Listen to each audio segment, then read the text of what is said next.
It's interesting because it's the other way around. The older you get as a writer, you get better. She was making 3 jobs for me. I don't know how she did. Truly great poetry comes from suggestion. Sometimes you don't have to travel half of the world to see something beautiful. Sometimes you just have to look out the window and just truly see something for what it is and appreciate it. I'll just remember that moment for the rest of my life. To be honest, I was on the verge of tears. Vulnerability as an artist is your superpower. That has caused cultural identity crisis in me. We weren't defined by our struggles. Now I know what I want to do. And I just stopped and looked around. And I just said out loud, God, you're so amazing. Hello everyone and welcome to another episode of the Extrospective podcast. Today I'm joined by Guy. Who are you? Well, I'm 21 years old. I'm currently a digital marketer for an appliance insurance company, but my true passion is writing and to be a published author in the future. Fantastic. And for the viewers and listeners' insight, can you kind of take us back to a young Guy? So I grew up in Fortaleza. I wouldn't say the favelas, but it was a relatively poor area with my mum, single mum. And every Friday, she would send my nanny and she would accompany me to the cinema to watch films every Friday whilst my mum worked because she was super busy and didn't really have the time. The beauty of it though was, despite it being a really poor area, the sense of community was really just strong. To be honest, paramount to the lives of everyone, because everyone knew each other and it really just kept the struggles sort of at bay. I think it's the same with every sort of whole community, to be honest. It's really the people that give it life and make it go beyond the stereotypical commercials you see on the app, on TV about, these poor communities and lacking food or water. And obviously it was that, but at the same time, it wasn't just that. We weren't defined by our struggles, by our inability to have just normal things. We were people, 3-dimensional people, and we laughed and loved. And yeah, that was my childhood growing up, just going to someone's house and playing football with a 2-liter empty bottle of Pepsi. That's not even just a random thing. Like, it was generally that. It was just that. But the thing is, we didn't care. It was just, we were just having fun, and that's the stuff I remember. Is that really? It's just that you just discard every, most of the bad things and just remember the good things. Because, during that time, my mum was a single mum. She was working just so much. And my dad, well, he wasn't there, so she had to struggle and provide for me. And as a child, it's so interesting that you don't really think of that absence. It's just your life. That's a really interesting insight, because obviously that's the first time I've heard that as well. And obviously for context, for those of you who didn't pick up, I don't know if you mentioned it, but that was somewhere in Brazil. Fortaleza, up north in Brazil. In Brazil, yeah. Just to get that clear. Was it in England? Brazilian geography isn't my strong suit. No, that's all right. No, it's like, honestly, not many people do know where Fortaleza is. But yeah, it's actually really interesting to hear that you highlight, or the thing that you picked out was the fact that you went to the cinema. Was it like once a week with the nanny? And tell me a little bit more about that. Yeah, it was usually a Friday. From the age of 3, I'm pretty sure, every Friday I used to go to the cinema to watch films, and I think that's where that passion for stories, let alone films, came from. It's just that being raised at such an early age to consume stories. I guess when you're young, you just latch on to anything that you sort of repeat and repeat and repeat. So obviously you're growing up in Brazil. When was it that you moved across the pond? It was when I was 6. My auntie had gone a couple of years prior and sent news to my mum of how great it is here. And my mum was like, "Well, let's go, Guy. Just really? You and I to the UK." My grandmother was not enamoured with the idea. Let's put it at that. But my mum went anyway. And yeah, I was 6, and we lived with my auntie. And then a couple years later, I think 2 or 3 years later, she got married. And I spent most of my childhood, sort of the male role model, the sort of father figure was my uncle. I have so much to thank for the way he raised me, and yeah, all of that. Sorry, I was getting getting emotional there. Sorry, it was just but yeah, that's the age I came to England, and yeah, 6 years old, 15 years, which I can't help but say that has caused a sort of cultural identity crisis in me, because I'm too Brazilian to be considered English, and too English to be considered Brazilian. So it's sort of this grey area and it's really bad, where when a Brazilian stranger, or I don't know, someone who I bump into asks me, "Are you Brazilian?" I almost want to say no, because my Portuguese is so bad that I don't want to experience that sort of disappointment, from them, to go, "Oh, he's a gringo," which gringo means like a foreigner. And it's so strange being considered that, despite being born in the country that you are now considered to be a foreigner. How did you find the difference between the culture, and how did your mum and obviously your aunt and uncle, how did they kind of navigate you through that time? Well, my mum, whilst we were living with my auntie and uncle, my mum was working 3 jobs. That sort of gave way for my uncle and auntie to step in and fill in the gaps, which I'm really forever indebted to them. They didn't have children until a good few years after we left. So really, I was their child. They were my parents for a good chunk of my life. And then after we had to leave, I felt lost, because these people who were there every day of my life, who were basically my parents, they're gone now, and we moved to this house share basically with other professionals. Again, my mother was working incredibly hard for most of that time, so I really, again, I felt like those years, but I was really sort of pit stopping from from person to person, and I don't think I think that's really impacted in my sense of what a father figure is, I guess. I was constantly being introduced and then forced to say goodbye to them like that. That also relates to my father not being there for me. All of that, it's had this domino effect of just being comfortable with perpetually being left behind, I think. Yeah, which is interesting. Do you think there's any ways in which your character now has been shaped, where you can definitely put your finger on it, in terms of like influences that you've had, or any of those figures that were coming and going? Are there any particular lessons or things that you've learned in a positive light? My stepdad, when my mum got married to my stepdad, he was very, very stringent and militant. In retrospect, I have everything to thank for him. I'm forever indebted to him. Those are lessons of as simple as waking up and making your bed have had just such a massive domino effect in the things I do. Do it to the best of your capacity. I know it's a simple thing, and it's been said many times, but it's such a powerful thing. And to just give it your all. Again, I know it's these lessons everyone's heard before, but it's shaped so much the things I do: writing, working out, reading. Just to, when you're doing it, to give 100% focus to it, to not read passively, to simply finish a chapter and put it down and go on with your day. Finish the chapter, close the book, and think of what that chapter meant, of what happened in that chapter. And if it's one of those books, how you can apply the themes in that chapter to your life, or to the things you're going through at the moment. So just engage fully with what you're doing. That's actually exactly what I was going to say.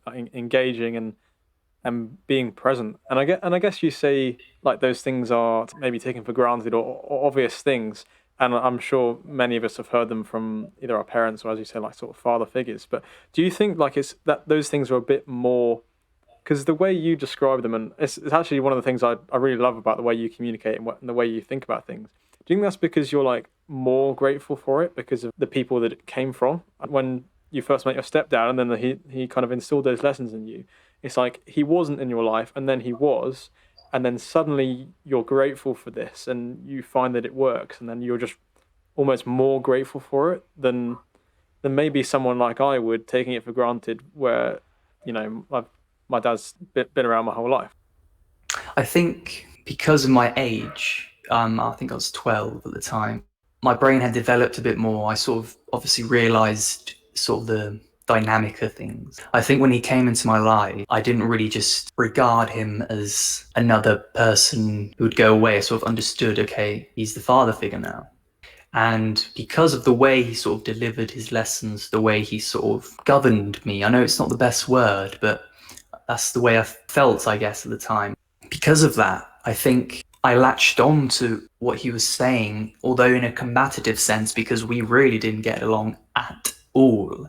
He felt like an intruder because it was just my mum and I for all this time. And he's like, sorry, who are you? Like, I knew he was the father figure, but at the same time, this like seed of combativeness and curiosity of his presence bloomed, of really just being frustrated but not knowing why, as to why he was doing all these things, as to why, it's a silly Can you thing, give but yeah? Can you give any examples?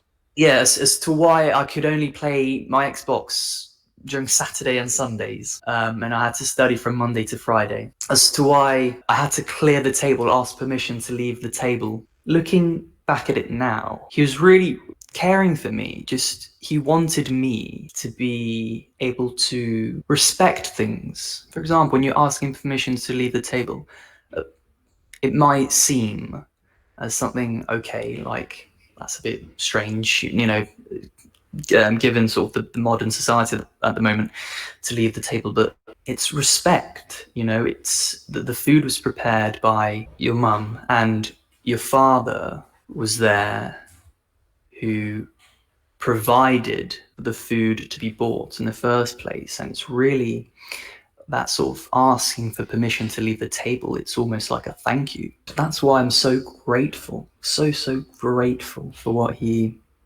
imparted on me, because at the time it's such an easy thing to overlook, but when you really pick it apart, you realize he wasn't he wasn't trying to punish me. He was trying to care for me in the way he only knew how to. He could have easily just been the father figure and said, oh yeah, do this, do that, but he really is strictness was just another form of care.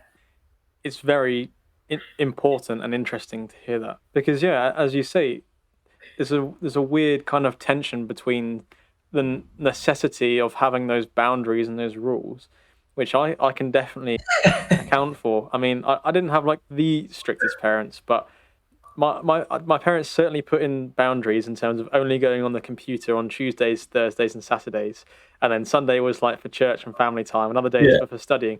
And even on the days I could, it was like, you got a 90-minute timer running. It's like, what is this? All of my mates are allowed to just go on until midnight every day. Be like, yeah, sorry, it's not 9 o'clock in the evening. You got to be off the Xbox. It's like, what do you mean? Like, I'm 14. Like, what's going on?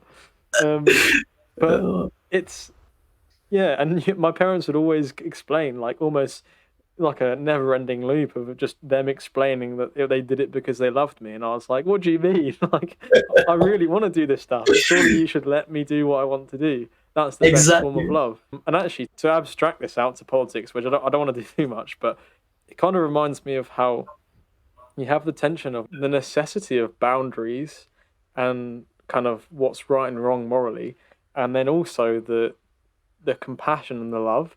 And the thing that I Mm. really struggle with is speaking truthfully and lovingly into someone's life when that could be quite challenging, and actually it can be quite hurtful in the moment to hear that stuff.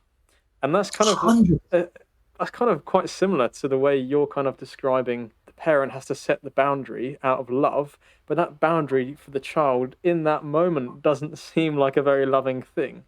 But Yeah, actually, as you say, in retrospect, or you kind of look back and you're really grateful for that tough love, because that's what prepares you for the world. Because the world isn't gonna allow you to do everything you want and kind of cuddle you every time something goes wrong. Like, the world is harsh, and definitely, definitely. I Yeah, think, like you say, it's clearly done a lot of good for you. I mean, it makes sense in terms of like the way you conduct yourself and present yourself. I mean, listeners won't know, but viewers might. You always like to keep yourself quite quite smart, quite looking quite good.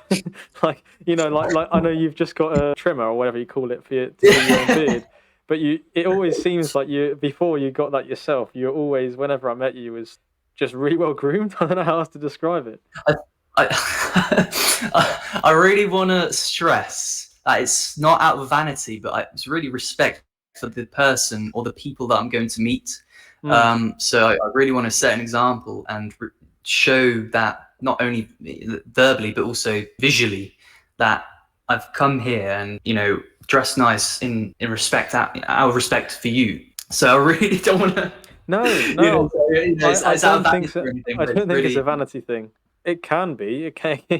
Don't get me wrong. Like, definitely, people can be a bit narcissistic sometimes, but I think presenting yourself well, and it's something that I've taken a little bit of inspiration from you, seeing that kind of approach and actually going, okay, why don't I look after myself a little bit more? Like, I know you have a skin routine, like a skin routine and stuff, and it's Yeah. made me question, like, crumbs. I barely even, like, I wash my face probably like when I'm in the shower, and that's it. And Mm. maybe there are things I could be doing to look after myself, but also present myself in, Yeah. like, I mean, like you say, it's like in a respectful way. I think in that sense as well, it's the skincare thing. However sort of minute or silly it might seem, it's really impacts me mentally in the sense that it's a routine. It's the thing you do. It's the same as going to the gym, and I feel every time I do it, my mind is just a lot clearer, and I just feel a lot ready to sort of seize the day, I guess, in a sort of cringy way. But that's how that's the way I sort of view it. And also it's nice having good skin, I guess, as well. But that's the way I see it anyway. Hopefully, that didn't sound too pretentious or cringy, but that's No, just no, no. I think hopefully people listening to this, you can definitely appreciate that things like you say, making your bed, cleaning your room, making sure you present yourself well, looking after yourself. It's all very basic stuff, but the simple things need to be done, and so many people disregard them because they are the simple things. And I yeah, think if you nail the basics, then it's just a building foundation. blocks to then, Yeah. yeah, exactly, it's the foundations. One thing I was actually going to say, it segues quite nicely into the more recent years and how I've sort of come to know you by sort of following the few bits I have done on Instagram, and what you've shared. One of those things is trading and investing and your routines and things. But can you sort of tell me how you navigated the world post sixth form? What is it that you've kind of been interested in pursuing, and then what have you been up to in the last few years? We kind of touched on it a little bit, but more in Mm, detail, how that kind of mm. links to going to the cinema when you were 3 and all that kind of stuff. Well, after sixth form, I went to Stirling University to study accounting for approximately 4 days, and decided I don't really see myself doing this. I knew I liked writing. Well, I loved writing, but at the same time, I wasn't ready to take the plunge. So I thought I'll choose the safest option, because the year prior I started getting involved in trading and stocks and all of that. But yeah, so I left Stirling University after 4 days. If my parents are listening, they weren't too pleased about that. They was very supportive, but in the sense that they had to drive from Bournemouth to Stirling, which was a painful drive. Well, And it's us in Scotland, isn't it? yeah, so it's fairly far away, one might say. I chose script writing to do at Bournemouth University because at that time I was writing I think my second feature script, and I don't think I was I knew why, and I think I did it for a year and a half. And I sort of realised that I could just do this as a side thing whilst, I don't know, being a banker or an investment banker. Because I was still very much interested in trading in stocks. So after I chose economics, so I did the classic sort of artist, unsure of his passion thing, and then sort of ditched his passion and went for the sort of monetary side of things. And I did that for, I think, a year or just over a year. And to be honest, got like a first, which is good, I guess. But at the same time, I really, really just did not see myself doing that for the rest of my life. So I left. And it was really at that point that I just did not know what to do. And I guess I realised that I don't have one passion, but I've got a multitude of passions. Thought to myself, well, I like writing, so let's find a job in that sort of area. And I ended up at Zest as a sort of digital marketer, copywriter basically, and that's where I am now. Now I know what I want to do, but it's not really like a job you can apply for, being an author. So yeah. Yeah, where did that come about? Because we spoke a little bit about the cinema stuff and how you kind of fell in love with the narrative and the storytelling. But when did you sort of come across that actually writing yourself was something that you really enjoyed? Was it like during school or like reading, and then that inspired you to write, or when was that? To be honest, it's funny because I've never been a really big reader. Well, when I was during secondary school, I think I realised this sort of love for it was during probably sixth form, I guess, year 12, where just out of the blue, I didn't know why. I just started writing a poetry collection. Again, you could ask me now, but I just didn't know. I just started writing just out of, I guess, curiosity, or I don't know. I just liked the words that were popping in my head about the things I was seeing, and I just started writing it. And after a while, I finished it and published it, blah blah blah. And then I thought, okay, that was fun. Let's write a short story, I guess. And then that sort of like trickled down into writing a feature script, and then writing a second feature script. And I think the moment I really realised that this is what I want to do was 2 o'clock in the morning. My room was pitch black. My eyes were black holes because I've been staring at the computer for the past 4 hours writing one page. And I sort of just looked around and realised this has got to be it, right? Like, I'm completely shattered, both internally and externally. And yet I am loving this. completely enamored with this whole science of storytelling. So was that after you wrote your thing that was on Amazon? Sorry, I can't remember the name of it, but No, honestly, neither do I. I don't remember the name of it. It was really long, was that really after pretentious. Yes, it was after it. I think it was a good year and a half after it. Okay, because that's the first thing that I remember of you, really, like distinctly in my mind, is seeing you produce poems on Instagram and little stanzas of these words, these musings that you'd kind of dreamt up and written down. And I remember seeing like hundreds of likes on Instagram through the hashtags and stuff. I was thinking, "Crumbs, this guy's blowing up for his ability to write and to dream of the narrative." And it really interested me, but not in the same way as it would now. Like obviously, that was 3, maybe 4 years ago. I don't know. Yeah. Oh yeah, and the poetry, by the way, it sold approximately 20 copies. Not bad, not bad though. New York Times bestseller list. Here I come. But so what was your question again? I went in a tangent again. What I'm trying to get at is, what is it about the narrative that has made you love it? I mean, that's the question which I want to know, which I'm sure people listening will want to know. Like, what is it about it that really has captured your whole being? That's the question I asked myself at the start of the year. And I was reading a book by Zadie Smith.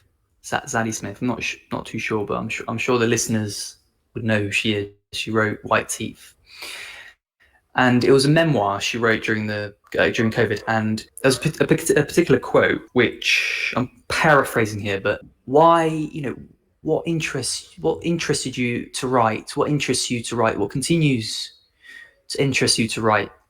And why do you write? And she said, so simple. It's something to do.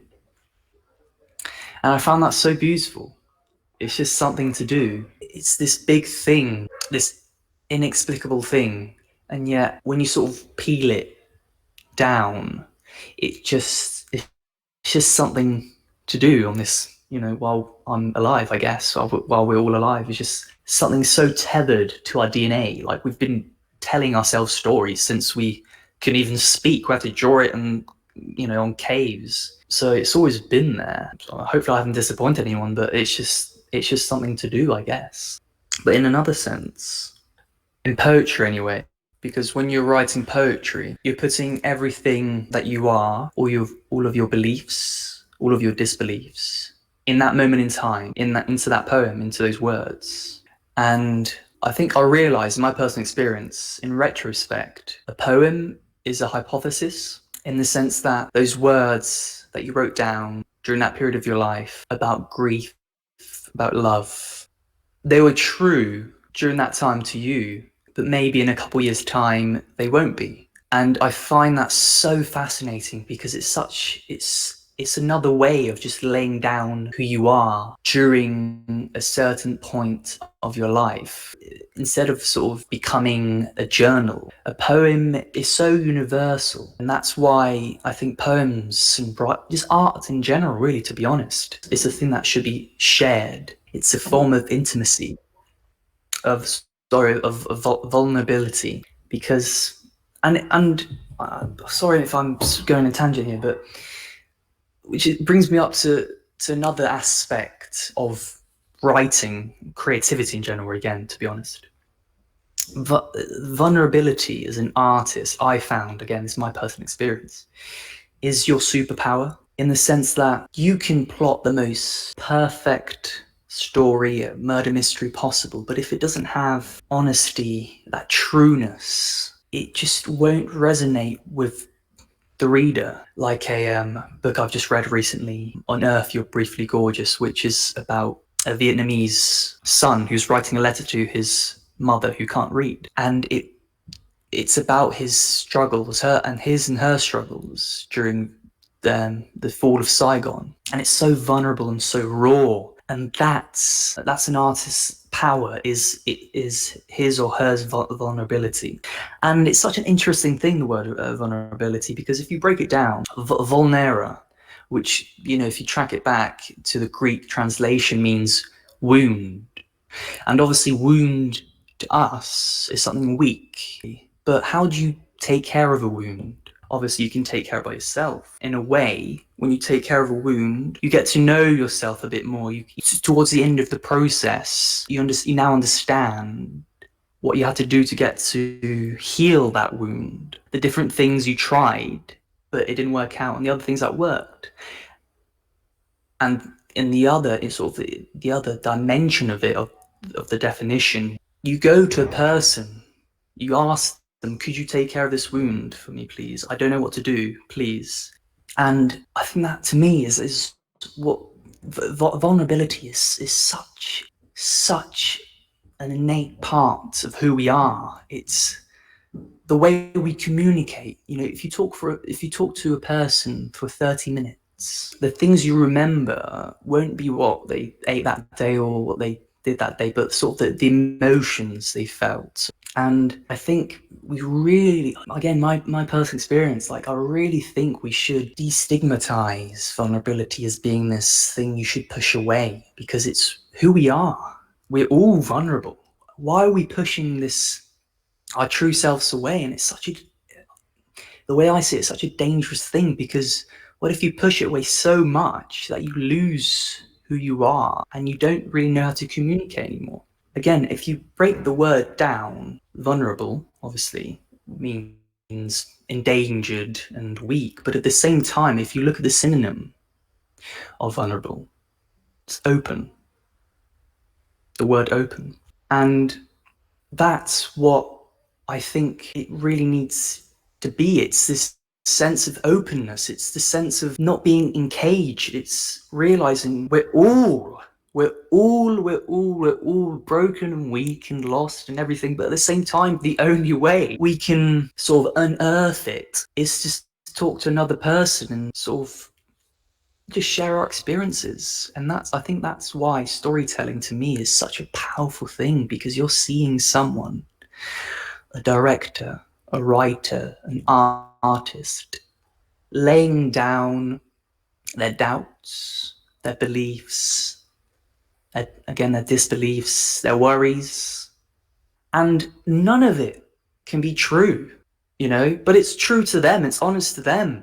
And this is the most important part as well. The most personal is always just the most visceral, the most emotional, the best a work of something can be, because it came from you. It came from, you ripped your heart out and laid it on the page, or you put it on film, and it can't get more raw or honest than that.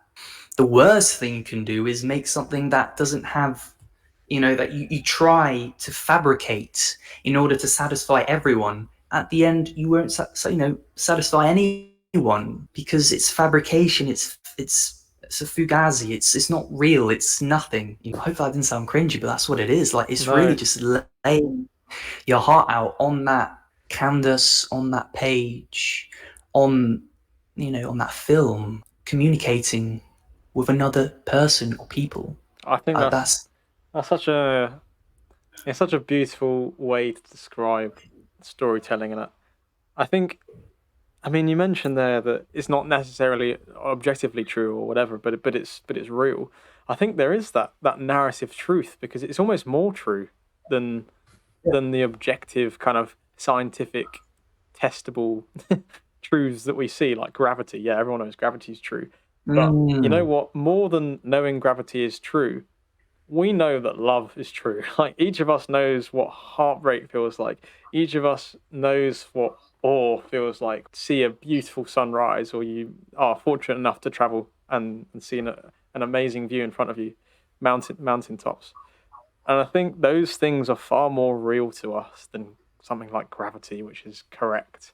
But I think the fact that artists, like you say, are vulnerable, and I love the way you broke that down. Thanks for doing that. Really gave me a sense of that universal truth that we all know without having to think about it, if that makes sense. It's just innate. I think there's something so powerful about that, and it kind of, we almost disregard that side of ourselves at our own peril. Again, to try and take what you've said there and kind of look at it in terms of the world and people's broader opinions and culture, it seems to me like we're losing touch with that side of things. Like, there's still artists and there's still people producing great works, like great literary works and great scripts. And of course, now we go to great big productions in cinema, and we go and watch Marvel films, and we can't wait for the next chapter of some Netflix show to come out. But I think in the deepest sense, we're losing that sense of beauty of that expression of feeling. Everything's being cheapened, right? Like, it's just it's like a cheap love song, which you can distinguish when someone's written a song of heartbreak from the heart, and when it's just been kind of crafted because someone looks very attractive and fits the model, and then they can become a famous singer. Exactly just to sell to the masses whilst they all get their hearts broken. So it's funny you should mention that, because I was thinking about that today. James Blunt and Ed Sheeran, and why one is more successful than the other.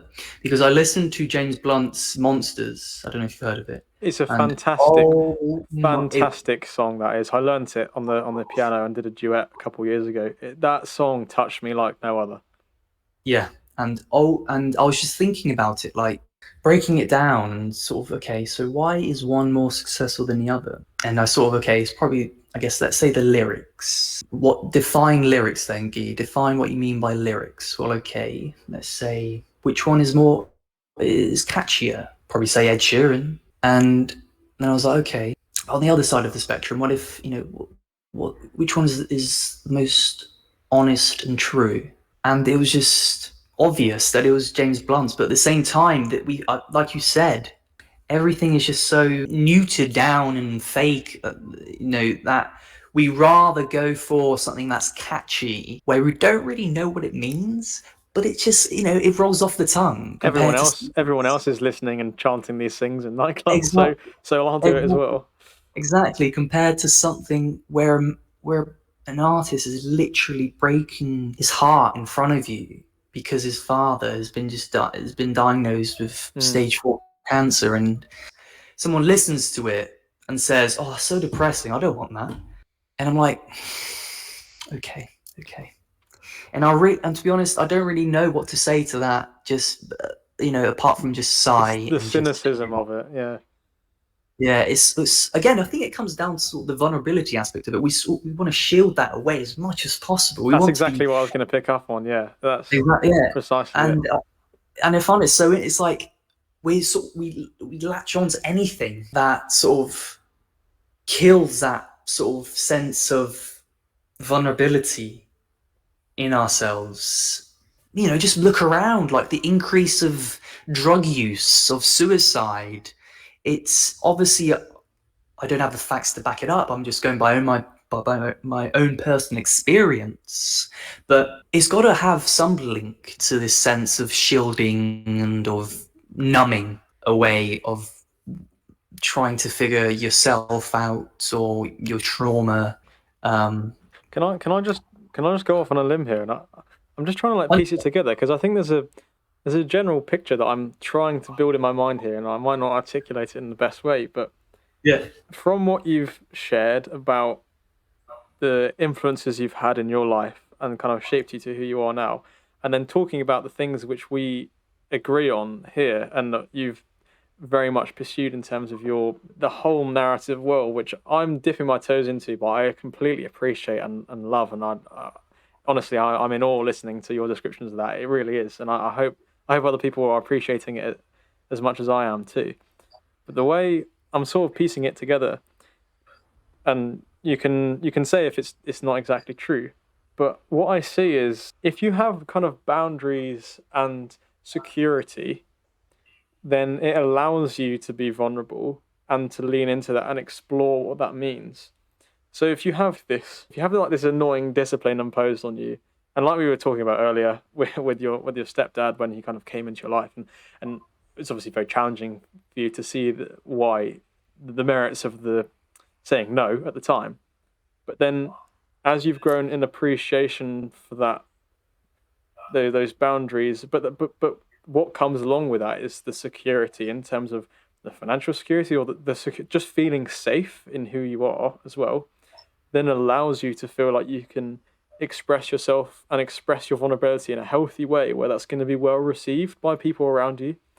And okay, I might be piecing it together incorrectly here, and I'm just kind of picking two things together which aren't really related. But potentially then, if you see people now, like the copes that people go to in terms of sex, drugs, alcohol, porn, whatever it might be, and we each kind of have our downfalls in each aspect of those things that we struggle with. But people that really fall susceptible to those things, as you're sort of suggesting, they can't really be vulnerable.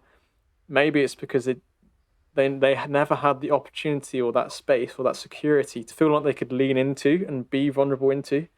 Therefore, the more you sort of shut that off, and the more that you don't feel like you can share those things, the more likely you are to then just try and cope and try and do it all on your own, and use temporary highs as a way to numb that feeling. Because I mean, everyone appreciates that, or maybe not everyone appreciates, but I think we certainly appreciate how tough life can be, and the way Jordan Peterson describes it is like life is suffering, like. And it is in its kind of base state, and then it's understandable to see why people would turn to cynicism and be bitter with life and be turn to these things to kind of get by.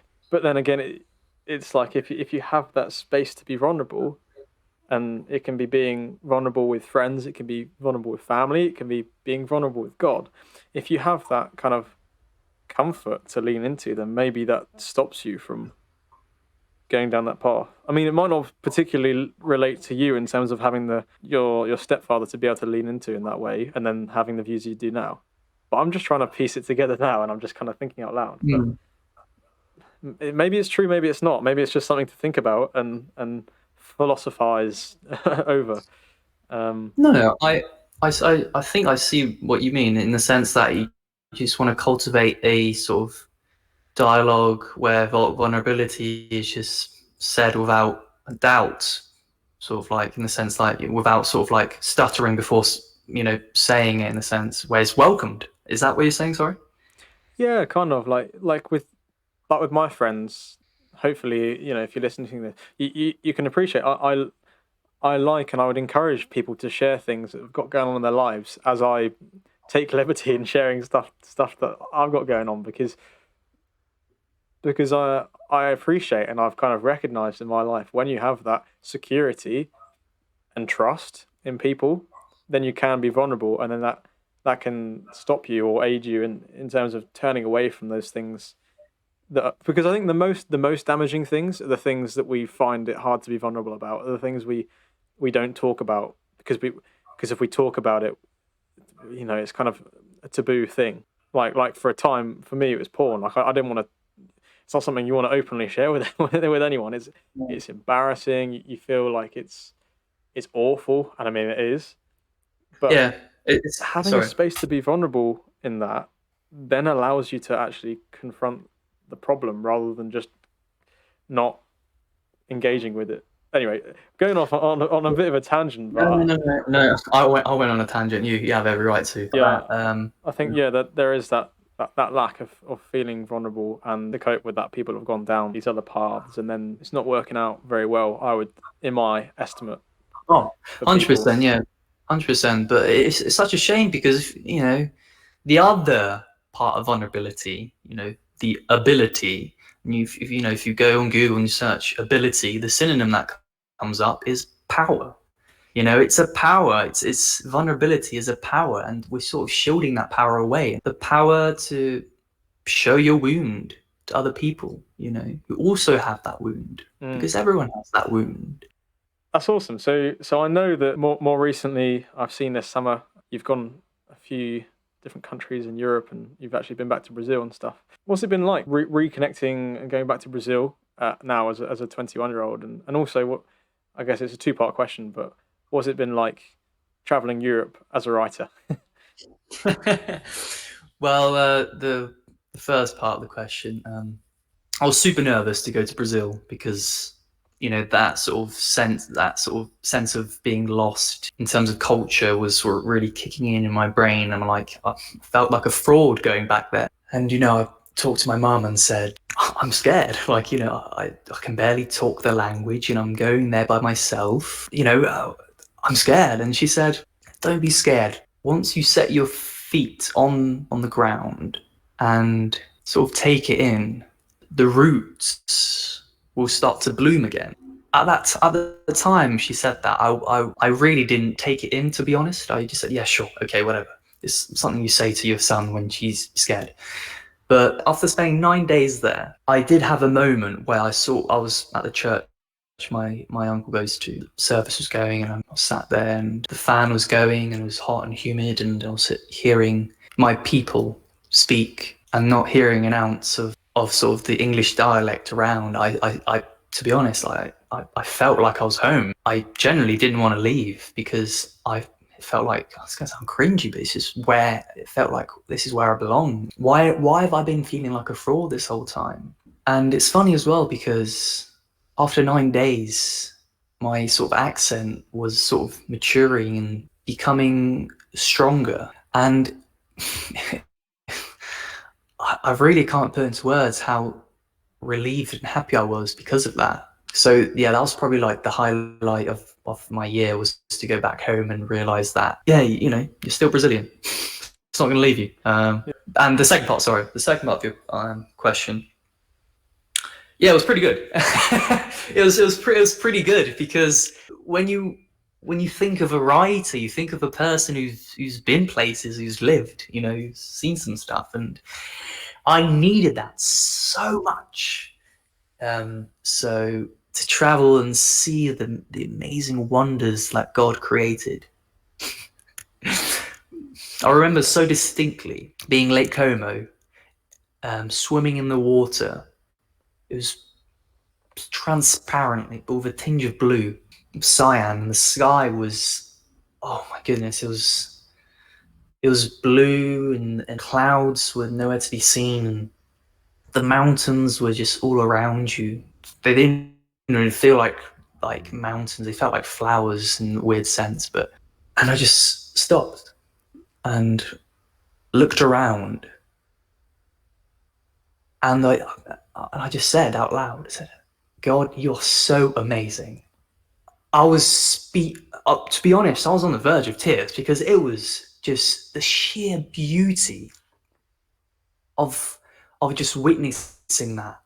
It's just indescribable. And it was one of those moments where words just become so weak, just so weak. You don't want to put things into words. You just want to feel.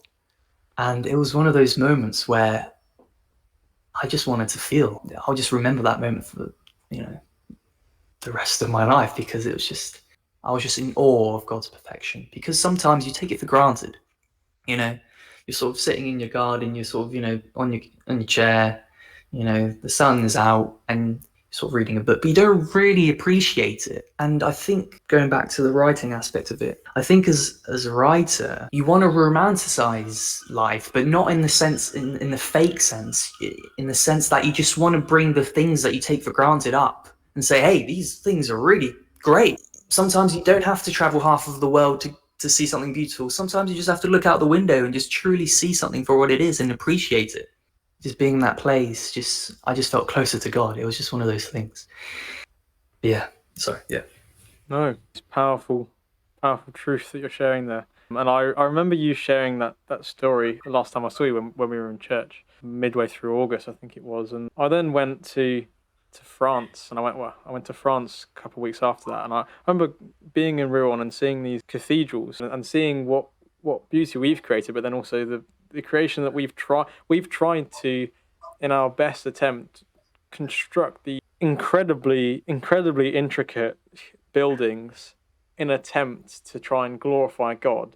I think that the sense of wanting to create something beautiful comes from like that bit of us that's tethered with God. Because I really do think, obviously not all poetry, but the poetry that I read feels just like another way of just glorifying God. And it's such a shame as well, because people think that art is a luxury, which, fair enough, it is. It's, no one has the time to go to the West End or watch a film every night or read a book and sit down. They've got children to take care of, they got work and all of that. But until a relative dies, and they sort of need something to sustain them. And I think poetry is this is why poetry is still such a timeless thing, because I watched a lecture a couple months ago of a person who lost his wife in a car accident, and he was saying how Dante's Inferno helped him sort of cope with that grief of that loss, of walking through that dark forest, coming out of that stronger. And it's so interesting, because that book, it came out 400 years ago, and yet it's still having such an impact on people. To me, it just shows how the power of poetry is not really exactly necessarily in its in its blunt intention, but more truly great, beautiful poetry comes from suggestion. 8 people can read a line and have 8 different interpretations, and that's really beautiful. And that's what I think really beautiful poetry is. Hopefully, I feel like I go in like tangents. I'm really sorry. No. I think it's I think what you're sharing is really speaking quite profoundly. I just think it's such an underrepresented thing in culture and what people talk about and people's interests.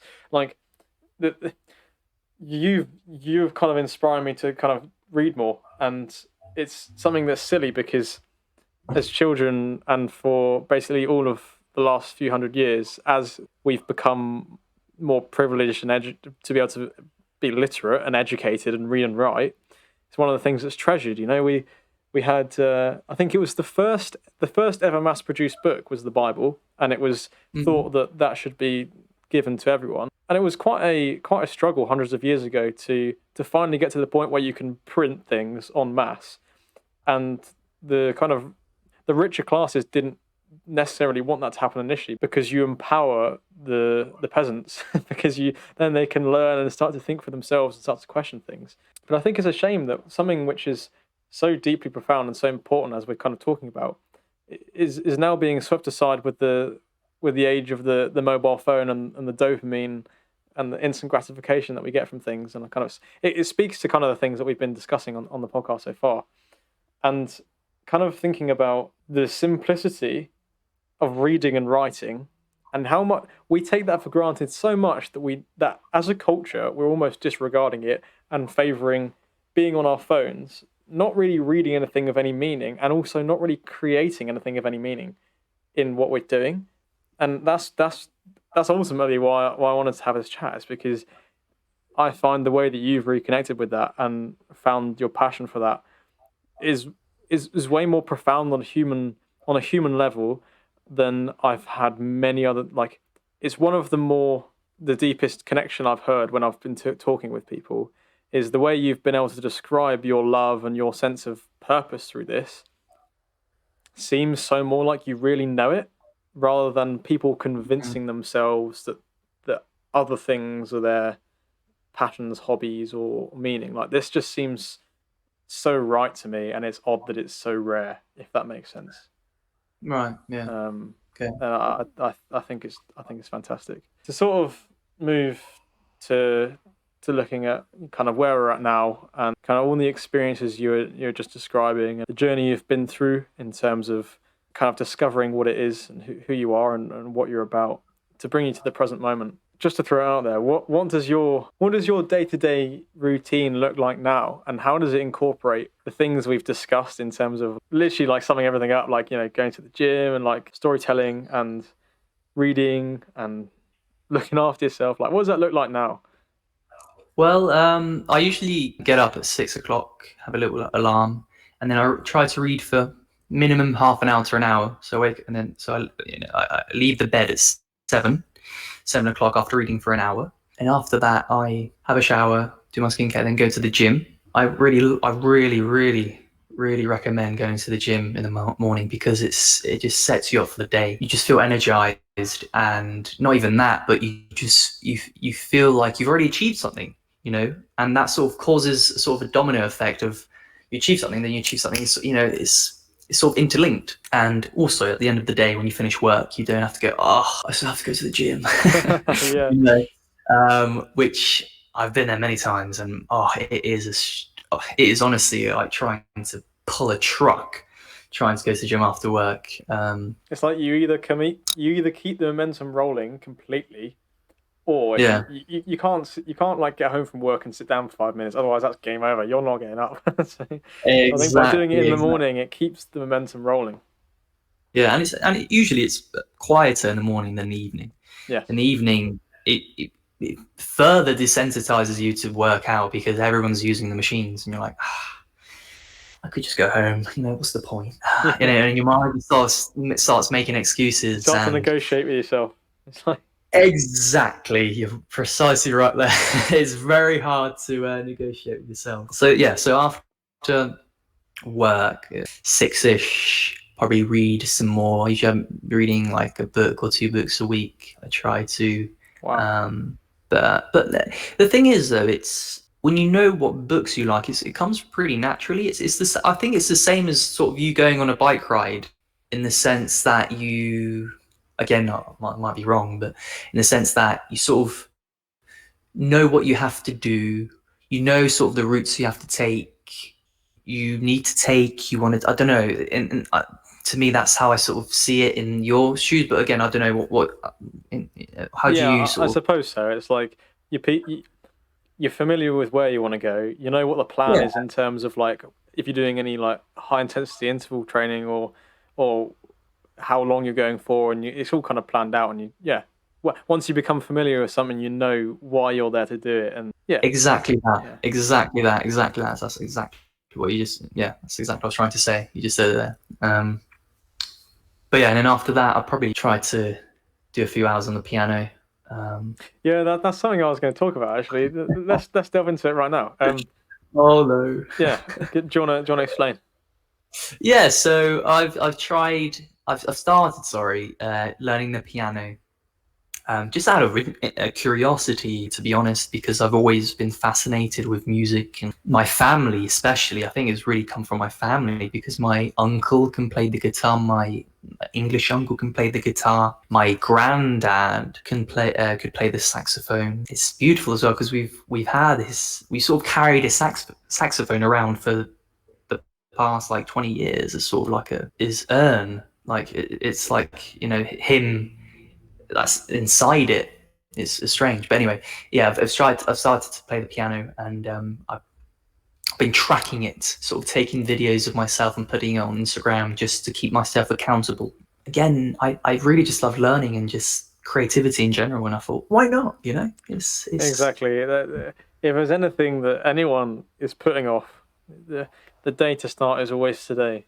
And I think yeah, it's obviously increasingly hard to start something new as you get older. Like obviously, that's why you're encouraged to try and do as many different things as you can when you're younger to figure things out and pick up habits quickly. And like I'm very lucky that I learned the piano from when I was like 7 or 8, and I can rely on the fact that it's kind of muscle memory. Obviously, I need to learn as well, but it's been it's been really interesting seeing your approach as someone who's now an adult, then learning it for almost different reasons, but more meaningful reasons to actually like express that side of yourself. And I mean, it makes sense. It makes sense why you're learning the piano. As someone who thinks in the narrative a lot of the time with script writing and poetry and reading and kind of immersing yourself in that, it makes sense to also have that outlet of sound and those emotions that sound can have in people, which again is very difficult to rationalize in any scientific way. It's like why do certain chords sound like they're in key? Like why? yeah, We don't really like the brain is something we don't understand, and maybe someone can message me if I'm wrong here, but I'm convinced no one understands particularly why we can hear something and go, that's beautiful, and I feel love or sadness when I hear a minor key or something like yeah. that. And I think Yeah, honestly, it's the same with poetry. It's like you can't really put your finger on it.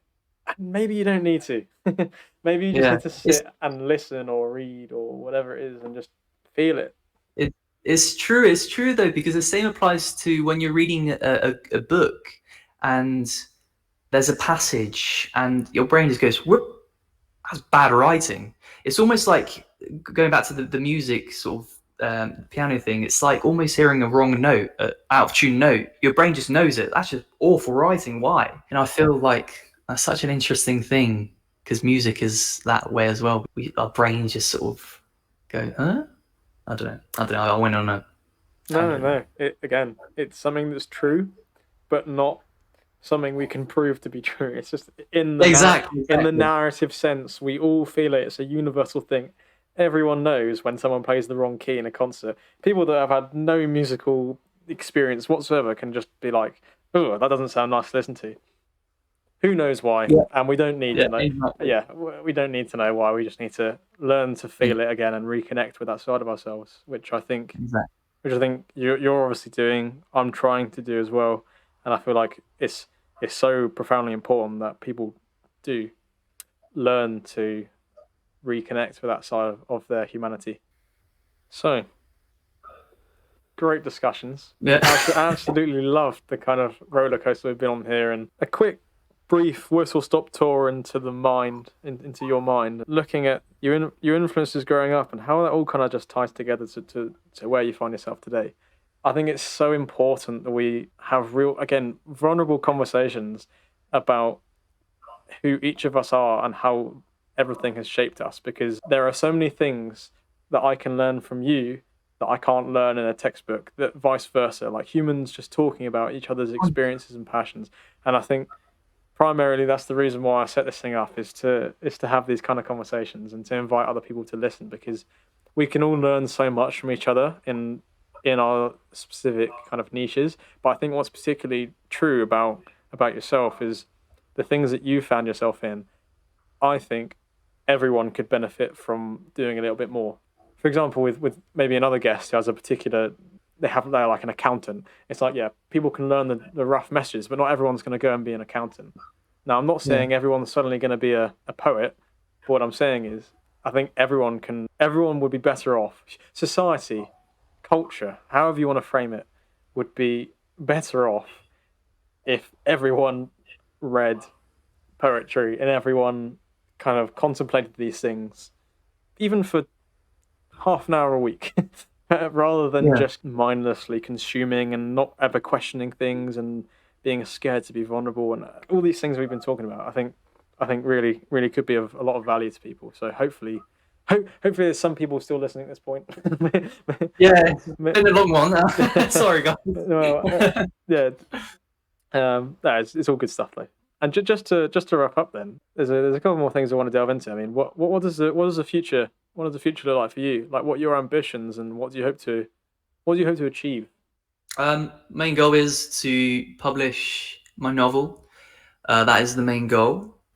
For some reason, I've set a deadline date of when I'm 30. Again, I'm not sure why, and that's probably an erroneous thing to do, but that's what I've told myself. That's a long time.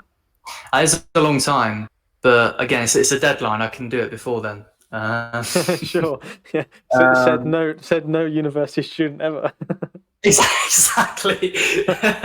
No, so but, if tomorrow isn't the due date, then today isn't the due date. That was the phrase. Exactly. You'll be 29 and 364 days, and it'll be a quick. But the thing is, though, is that writers are usually pretty, I don't want to say old, but they're not like, I think, like athletes, where when you're 30, you're sort of like, or 31, you're like, oh, he's, it's time to retire. Yeah. It's interesting because it's the other way around. The older you get as a writer, you get better. The more you have to draw on. Exactly that. And the more, that's the goal is to write a novel. Again, that's an arbitrary thing. I just said 30 because it just sounds good in my head. I guess, I don't know. I might write it when I'm 26. I don't know. I'm just gonna continue what I'm doing at the moment and just read as much as I can and just be in tuned with just God's just amazing world that he's created, and just write simpler. I think having that goal is so important. Like, as you say, even if it changes, having something to look towards that is kind of beyond what your current self is capable of, it just gives you, it's like having a compass. It's like, okay, right, let's walk in that direction and see what happens. I think all power to you in that regard. Okay, one of those other questions that I want to be potentially. I feel like I should create like a quick fire thing in my podcast where I ask all the same questions to each guest, because I feel like it'd be a good way to round up. Right, we're going to do ad hoc here. So, what would you tell, given the lessons you know now, what would you say to, let's say, 12-year-old? Keep doing what you're doing. So do you mean that in terms of you're just glad that everything that's happened has produced how you are today? 100%, 100%, yeah. That. Just so keep doing what you're doing. You're happy, content with where you are now. Yeah. I think that's where God wants me to be. So, yeah. So to finish things, I've asked this of every guest so far. Have you got any questions for me? What makes you angry? I think I can be angered in ways which aren't very helpful and I should work on. But I think there's also anger within me which is justified that I need to channel in a healthy way. And Mm, I think probably if I was going to put it on one thing, what angers me most is people taking things for granted and being overly critical of the things that aren't perfect but that are good, if that makes sense. right. Mm-hmm. So the example I'd probably use, let's say there's a government, government X, and the government has been formed over hundreds of years to provide stability to citizens to be able to live with incredible comfort compared to any previous generation of humanity whatsoever. Like we find ourselves now, like we live in ultimate abundance of comfort and privilege that's unheard of compared to pretty much every human that's lived before us. Yet we live in the most politically divisive, unhappy, and cynical culture imaginable, is what I see. Like I see people constantly just saying how everything is corrupted by tyranny and how everything is this big destructive patriarchy which just oppresses everyone, and like there's elements of truth to it, but people so I get angry at people being angry at things that you know what I mean. Like a little gratitude would be nice. Yeah. Um, Yeah, I get what you mean. It's like society nowadays, like they see one thing wrong about someone and they're like, he is a demon, he is Satan, this is wrong, this is all wrong, that sort of thing. And it's like, no, things are complex, that it's not black and white. There is a grey area, nothing is perfect apart from God. Like, come on, man, so it's just annoying. I completely understand you, like this anger towards society just being unable to rationalize things as being neither black or white. Did that make any sense? yes, My brain's it's sort yes. of like melting. Then there's like a complete lack of pragmatism. It's incredibly frustrating when people. Here's the thing: ideologies and a simple snap judgment is far easier, and it probably sounds correct. Like it's very easy to just provide a quick answer that just kind of makes sense. But the thing that I've really wrestled with in the last few years is the fact that life is incredibly complex, and questions have incredibly complex answers, and Yeah, that a lot of people try and explain things very simply, which sounds correct, which sounds moral and good, but actually it's no match for the complexity of life, and it's just a cope. And then they're also very cynical and bitter and resentful towards the world and don't take everything for granted. And that whole kind of combination of things that I see, that just that probably angers me more than anything else. And then people and kind of having a go at me for some of the views I hold when I'm like, you have no idea the greater context and the complexity at which I'm looking at life. And I'm not going to pretend to be like, I'm not pretentious in this. Like, I have so much to learn. That's almost the point. I know that I don't know everything and that everything is complex, and I'm trying to work it out. I'm trying to stumble through really contentious topics, but I'm not going to for one moment pretend to have the answer. I can't just be like, oh, this is wrong, this is right. That's something we should do. That's bad. It's like I don't pretend to have the answers.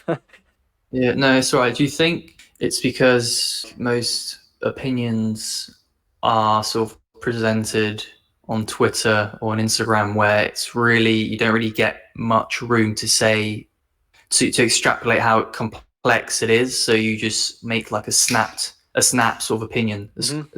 as because the format doesn't really allow you to extrapolate any further in that sense, so people just grow accustomed to not accustomed but maybe have comfort in like these short to the point, not really taking into consideration of other externalities, sort of opinions. And when someone like let's say you make your sort of own opinion, which doesn't really align with the opinion of the left or the right, whatever wing it is, they don't really take into consideration the complexities of it, because you didn't really have the opportunity to do so in a way that's digestible to them, or to the way they usually digest their own information. Did that make any sense? Yeah, it does. It does. There's sort of two parts to that. Uh, what one, but one of it, which I think is the point you're trying to get at, is the fact that with everything being so short form and being and the internet being a place of generally a force for good, but also being a place where we have reels, which are just quick fire information. We have Twitter, which is like limited word box. Dialogue Yeah. and conversation is all very quick and fast and reactive, and it's all designed that way. No one has the time to read the Communist Manifesto, to read Adam Smith, to read Nietzsche, to read Jung, to read the greatest philosophers, the people who have argued for each of the different human natures, to read the Bible, to kind of understand like all of these complex things. Like no one has the time for that. We're all busy just trying to do life, and therefore Yeah. we just simplify things down to things that sound correct, and actually, yeah, no match for how complex life is. These kind of views. There is another Yeah. part to that, but yeah, we could talk for a long time about this stuff. But I mean, the recording is currently on 2.5 hours, so I'm gonna have a job editing this.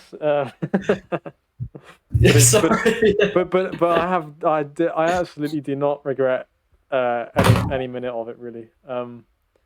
Yeah, same, same. It was really nice. It's been really good. But yeah, thank you so much for coming on and being so Thank vulnerable as you. well. I know we talked about vulnerability, but thanks for being vulnerable yourself, because I think that's where people listening will really connect, because we relate in those really personal ways, and hopefully people can Yeah, find solace in it. So thank you very much. thank you.